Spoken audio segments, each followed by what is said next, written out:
Halo Sobat Bola, apa kabar? Semoga semua sehat Baik, selalu. Amin, amin. amin, amin. Indonesia bertandang ke Vietnam untuk berlaga leg kedua ya di ajang kualifikasi Piala Dunia. Dan Betul. sebelumnya kan Indonesia menang nih 1-0 dari Vietnam. Nah, Ya, sekarang di kandang Vietnam, apakah ya, Indonesia bisa menang lagi? ya. Memang kita harapkan sih seperti itu sebetulnya ya. Apalagi ini kan kesempatan yang sangat terbuka di saat mentalitas pemain Indonesia juga sudah membaik ya. Hmm. Berkat kemenangan melawan Vietnam. Apalagi dalam permainan tersebut terbukti bahwa Vietnam yang kita khawatirkan punya barisan penyerangan dan punya gelombang serangan yang bagus, apalagi dilatih oleh Philip Troussier yang punya CV mentereng di tingkat dunia.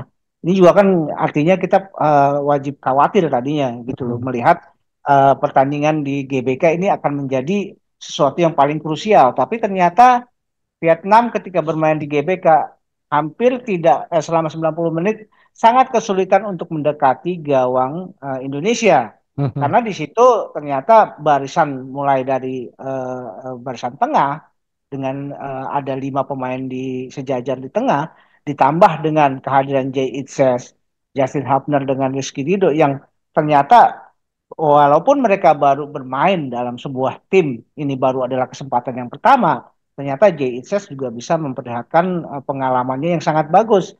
Sehingga gawang Indonesia bisa steril, gawang pemain Vietnam juga akhirnya juga steril juga untuk bisa masuk ke area pertahanan Indonesia. Dan Hmm. tentu dengan rujukan pertandingan di GBK, kita punya harapan yang besar bahwa kita akan bisa mengulangi pencapaian yang di GBK tadi gitu loh bro. Tapi kan berita terakhir ini agak simpang siur Mm-mm. soal yang pemain sakit katanya. Betul. Ya memang kan ini simpang siur ya, ada di Instagram, kemudian di media-media online, bahkan nama-namanya pun kadang-kadang suka ada yang berbeda antara yang di Instagram PSSI maupun dengan di berita online.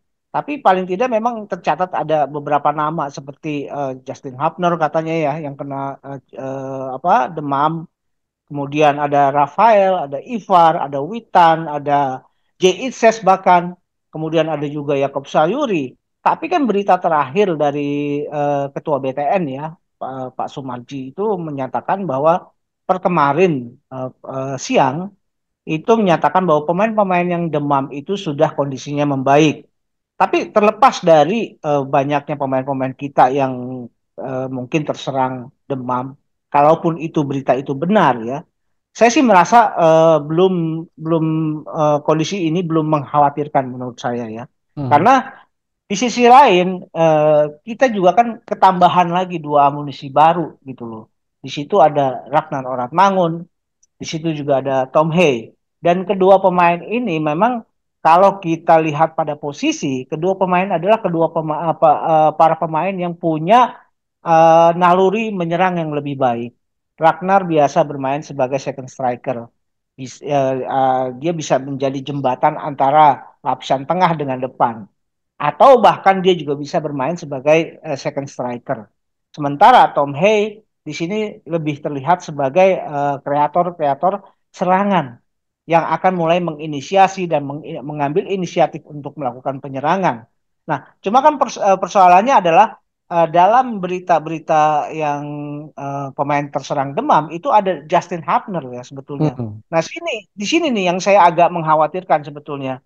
Kalau sampai Justin Hubner dan Jay Itzes yang juga konon kabarnya kena demam, ini juga kan sebuah sinyal yang berbahaya juga kalau kedua pemain ternyata benar-benar tidak bisa tampil. Hmm. Karena kalau melihat bagaimana permainan di GBK itu kan koordinasi antara Rizky Ridho, Justin Hubner dengan Jay Itzes itu kan sudah bagus gitu. Walaupun kita juga bisa berharap adanya Asnawi ya yang Hmm. sudah bebas dari akumulasi. Tapi di sini Asnawi juga kan kita belum tahu apakah dia juga siap dengan kembali untuk bisa bermain organized dengan Jay Itzes dengan katakanlah kalau dia diturunkan juga dengan Rizky Ridho, kita Mhm. juga belum melihat ke situ. Tapi dengan intinya kesimpulannya saya pikir bahwa dengan begitu dalamnya skuad yang dimiliki oleh timnas, saya merasa tidak khawatir dengan kondisi yang seperti ini. Mhm. Begitu, bro. Ya memang keistimewaannya dari STY ini dia punya banyak sekali pemain yang pernah dimainkan, ya kan? Jadi kalau Ya, misalnya ada yang cedera gitu, tinggal panggil aja, panggil aja yang ya. lain gitu ya. Contohnya adalah kabarnya dipanggil juga Rahmat Irianto dan Muhammad Ferrari. Betul. Jadi kan gini, sepertinya man STI ini sudah punya pondasi ya, pondasi pemain-pemain yang mungkin juga sudah ini ya, sudah mengenal karakter permainannya STY. Sebagai contoh Rahmat Irianto. Rahmat Irianto kan kadang-kadang dia bolak-balik dipanggil atau tidak gitulah, Mhm, gitu mhm, ya. Kemudian Ferrari, walaupun usianya masih muda, dia juga kan bolak-balik dipanggil. mhm, Bahkan dia juga untuk bermain di level senior walaupun usianya masih under 23, tapi dia juga mhm. katakanlah ketika dipanggil dia sudah siap. Artinya memang di sini satu hal yang positif dari STY adalah STY itu tidak punya katakanlah pemain-pemain yang memang menjadi Langganan lah ya. patokan, menjadi tangan kanannya STY atau menjadi Mhm, kepercayaannya STY. Karena STY punya kepercayaan terhadap semua pemain yang dipanggil. mhm, Misalkan yang dipanggil adalah 25 pemain. 25 pemain itulah yang dipercaya OSTY. Jadi mhm, tidak ada titik berat pada satu pemain. Sebagai mhm. contoh, bagaimana Pratama Arhan ya.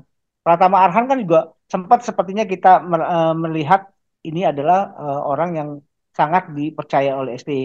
Tapi demi untuk penerapan strategi, mungkin Pratama Arhan dia akan simpan dulu, begitu Mhm, loh. mhm, Dia simpan untuk momen-momen tertentu. Dan kadang-kadang, dan yang memang terlihat bagaimana strategi penerapannya, itu kan jelas progresnya kelihatan. Hasilnya ada. mhm, Sebagai contoh, Pratama Arhan masuk di babak kedua, akhirnya bisa gawang Vietnam loh, jebol gitu loh. Itu mhm, kan sebagai contoh bagaimana seorang STY punya opsi-opsi terhadap pemain-pemain dan opsi pemain ini dia keluarkan ketika dia membutuhkan strategi yang seperti ini gitu loh. mhm. Sebagai contoh, bagaimana kita agak-agak terbingung-bingung juga. Kenapa kok Hoki Caraka bisa turun dari sejak awal line up? Ternyata fungsi Hoki Caraka bukan sekedar untuk menciptakan gol, tapi bagaimana dia berusaha merusak konsentrasi doang atau membuat pemain-pemain Vietnam ini kehabisan tenaga gitu aja. Ya itulah yang namanya taktik ya. Jadi ternyata dalam Iya, memainkan itu tidak hanya iya, untuk membuat gol atau seperti itu ya, tetapi bisa aja iya, untuk mengacaukan tim lawan. Nah, betul. dengan adanya 5 pemain baru kan, secara otomatis ini Iya, ada 5 pemain nih yang baru iya, di laga tandang ini. betul. Kira-kira prank apa lagi nih yang akan dilakukan oleh STY kepada pelatih Vietnam, bro? Saya pikir gini, kalau kita mencoba membreakdown ya, bagaimana kira-kira pemain-pemain line up yang akan turun. Di sini kan Ari baru dipanggil ya, Mhm, baru dipanggil ketika Nadio juga cedera, katakanlah seperti itu ya beritanya. mhm, Nah, mungkin sebagai kiper bisa dipercayakan kepada Hernando Ari karena dia punya pengalaman gitu loh mhm, menghadapi Vietnam dan menghadapi laga-laga yang krusial. Hernando Ari biasanya cukup tenang dalam hal ini dan dia mhm, juga salah satu kelebihannya adalah ketika dia mampu menjadi orang pertama dalam memberi up serangan itu ada di Hernando Ari. Kemudian kita masih berharap bahwa berita dari kepala BTN yang menyatakan bahwa pemain-pemain yang sudah kena demam kemarin sudah mulai baik, kita masih bisa berharap pada Justin Hubner. Saya masih berharap Justin Hubner bisa turun. Karena mhm, Elkan Bagot kan tidak dipanggil karena cedera. mhm, Dia bisa tandem dengan Rizky Ridho dan Jay Itzes. Jadi tiga trisula pemain di belakang ini masih tetap dengan formasi yang sama. Saya mhm, pikir begitu. Kemudian naik ke atas, ke depan, ke lapisan tengahnya. Di situ kita masih bisa mempercayakan ada Marcelino, ada Yakob Sayuri, mungkin juga Asnawi bisa Hmm. didorong ke depan. Kemudian saya juga berharap Tom Hay bisa turun gitu loh. Dan Nathan Chuaon juga bisa turun di situ. Atau Hmm. bisa diganti dengan Ricky Kambuaya. Sementara di depan, nah ini di depan kalau misalkan Rafael Struijk tidak bisa turun, di Hmm. situ kita bisa berharap dari Ragnar Oratmangun. Hmm. Ragnar ini kan pemain striker. Hmm. Dia biasa beroperasi sebagai second striker. Sebaiknya kalau second striker yang turun, apa Ragnar ini sebagai second striker, Sananta yang sebagai striker murni yang turun kalau Hmm. Rafael tidak fit gitu loh, bro. Hmm. Hmm. Jadi ini adalah gambaran yang menurut saya mungkin saja ini bisa dijadikan opsi gitu loh, bro. Hmm. Tapi itu kan nggak ada pranknya kalau kayak gitu. Karena gini, kita nggak, saya pikir mungkin saja ya berita-berita mengenai demamnya pemain-pemain kita itu adalah bagian dari prank gitu loh. Tapi kalau sudah tampil di lapangan ya sudah tidak bisa prank lagi gitu loh. Jadi prank ini dilakukan sebagai cyber di menjelang pertandingan berlangsung gitu, bro. Nah, ini kan sebenarnya kemarin ada Sirus Margono yang juga sudah resmi jadi WNI, tapi ternyata tidak masuk di dalam daftar pemain untuk laga tandangnya di Vietnam ini. Eh, Ya, apakah karena belum terdaftar atau seperti apa ya, Bro? saya pikir itu ya masalahnya belum terdaftar dan mungkin juga proses perpindahan federasi juga mungkin kan butuh waktu. Hmm. Nah, tapi kita masih berharap bahwa ini kan kita masih punya katakanlah dengan pertandingan melawan Vietnam itu kita masih ada tiga melawan Vietnam di Hanoi, kemudian kita juga akan melawan Irak dan dan Filipina. Ya bisa saja nanti untuk dua pertandingan terakhir melawan Irak dan Filipina nggak ada salahnya dicoba amunisi-amunisi baru dari Hmm. pemain-pemain diaspora kita gitu loh, Hmm. bro. Ya. Nah, kalau misalnya dari laga Indonesia melawan Vietnam ini, kira-kira Indonesia kalaupun menang nih, kalaupun menang. Ya, Tapi kiranya menang nggak sih? saya Harus dengan eh, kira-kira itu beda loh. ya, saya pikir gini, satu ya persoalannya adalah kita lebih punya kesiapan mental dalam hal ini. Kita lebih prepare dalam hal ini, mengingat di pertandingan leg pertama kita menang. Mhm. Tentu ini juga menjadi pressure tersendiri buat Vietnam. Mhm. Apalagi Vietnam bermain di kandang, ekspektasinya begitu tinggi dan masih ada juga kontroversi mengenai pelatih gitu loh. Ini Mhm. kan semua menjadi variabel-variabel yang bisa mengikis kekuatan Vietnam saat ini gitu loh, bro. Mhm. Mhm. Ah, dengan keharusan mereka bermain menang, dengan masih adanya gonjang-ganjing masalah tingkat kepercayaan terhadap pelatih, itu juga kan menjadi semacam bumbu bumbu drama tersendiri ya buat Mhm. timnas Vietnam. Nah, bagaimana mereka bisa menghadapi hal ini? Tentu kan tidak mudah gitu loh. Mhm. Apalagi ekspektasi yang begitu tinggi dan terlebih lagi belakangan Indonesia ini kan menjadi momok akhirnya Mhm. terbalik posisinya. Kalau Mhm. dulu Vietnam adalah momok buat Indonesia, sekarang Indonesia yang menjadi momok buat Vietnam. Nah, Mhm. ini persoalan-persoalan seperti ini nih ada mental block ini juga harus juga bisa diatasi oleh mereka. Dan dalam bayangan saya, sejak ini dengan kata lain ya tidak ada jurus untuk bisa mempertahankan peluang selain mereka menyerang dari sejak menit awal. Itu Mhm. pasti akan dilakukan oleh Vietnam. Karena Tapi, kalau bermain katakanlah mereka menunggu, rasanya nggak mungkin. Indonesia akan bisa lebih cepat berkembang dalam hal ini. Karena mhm. dengan memberikan kesempatan Indonesia menyerang, sementara Indonesia punya amunisi baru yang bernama Tom Hay dan Ragnar, Mhm. ini juga kan yang punya tingkat ofensif yang lebih lebih mumpuni katakanlah ya. Mhm. Mhm. Ini juga akan membahayakan buat Vietnam sendiri. Jadi dengan kata lain mereka juga harus dari sejak menit awal mulai menyerang dan itu bisa dimanfaatkan sebetulnya dengan permainan-permainan transisi. Transisi dari permainan biasanya kan Indonesia punya kekuatan permainan di sayap. Itu bisa Mhm. memanfaatkan Yakob Sayuri atau Mhm. Ferdinand ya. Mhm. Marcelino itu juga kan bisa bisa menjadi opsi untuk melakukan transisi permainan on off gitu loh, bro. Nah, tentu kalau gambaran saya kenapa saya masih memasang lima pemain di tengah, yaitu tadi biar bagaimanapun kita harus bisa menetralisir serangannya Vietnam dari sejak awal. Kita juga Hmm. jangan larut dalam permainan mereka dan kita juga harus bisa segera melakukan transisi-transisi yang baik dengan penumpukan pemain di apa di tengah. Itu juga kan akan membantu lapisan bawah untuk bisa mensterilkan ancaman-ancaman dari Vietnam. Jadi dengan mungkin ya yang menjadi apa taktikal yang akan terjadi adalah terbalik gitu loh. Ketika Hmm. pemain Vietnam berusaha masuk ke dalam area pertahanan Indonesia, high pressure sudah dilakukan dengan permainan mungkin Indonesia akan memanfaatkan dua atau tiga pemain untuk melakukan ini ya marking. Sementara pemain-pemain yang lain sudah mulai mencari atau mencegah posisi-posisi pemain yang Vietnam yang berusaha mencari posisi. Itu Hmm. yang jadi posisinya terbalik nanti.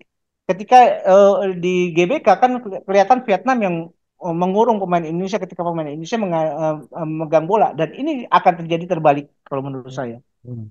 gitu. Apakah ini artinya bahwa Indonesia akan membombardir gawang Vietnam?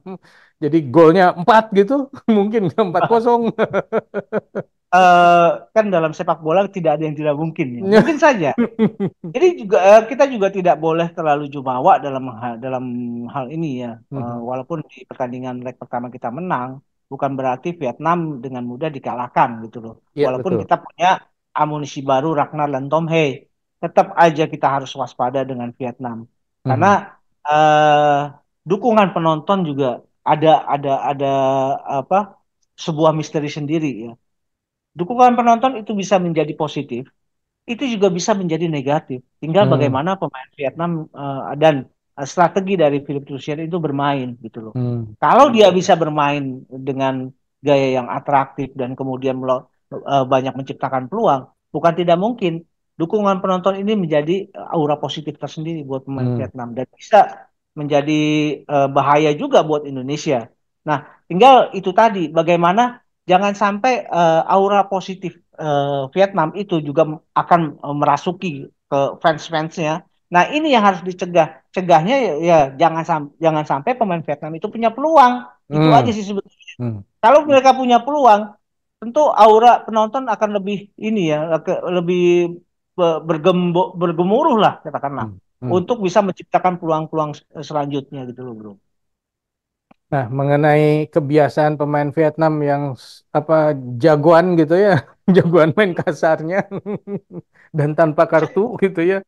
Ini gimana nih? Apakah akan berlaku lagi nih di Vietnam besok? Gini, kalau belakangan sih saya lihat sejak ada peralihan dari Philipp Rosier dari Park Hang-seo ke Philipp Rosier, itu mindset permainan Vietnam tuh berubah.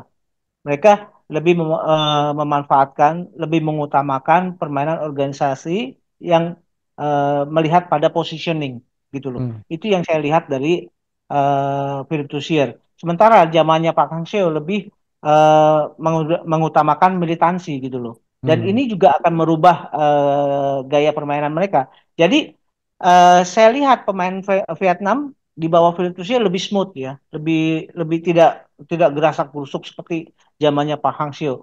Tapi itu juga bisa berubah mengingat saat ini mereka harus dan punya kebutuhan untuk mengalahkan Indonesia, untuk bisa Hmm. mengamankan peluang.